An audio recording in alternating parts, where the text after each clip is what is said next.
Okey, saya baru beli lagi satu minyak urut, iaitu minyak urut Dayak. Yang ini pun minyak daripada orang asli juga, tapi ini orang asli Borneo. Dia penuh akar kayu dekat dalam ni.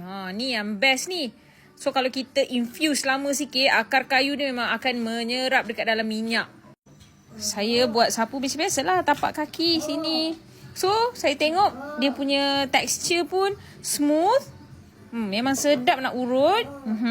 Lepas tu seller bagi saya free satu untuk travel bottle ni. Kebaikan minyak urut Dayak ni korang boleh baca dekat sini. Dan pastikan dia original. Nampak tu? Original. Dia memang original from Borneo.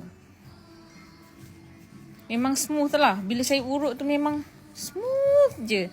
Kenapa saya suka sangat minyak urut yang orang asli buat? Sebab diorang ni memang duduk di sana dan diorang tahu untuk akar-akar kayu mana yang bagus untuk sendi, untuk tulang, untuk gigitan serangga. Diorang memang tahu. Sebab tu saya yakin dengan minyak urut mereka. Nak pula kita tengok akar kayu banyak dalam tu. Seller ni memang best seller dekat Beg Oren. Dekat ni, Rumah Oren. Rumah Oren saya tengok berpuluh-puluh ribu review dah. So dia baru nak masuk TikTok dan saya terus grab lah. Memang best sangat.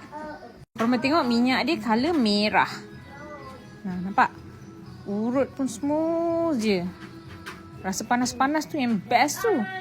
Berangin.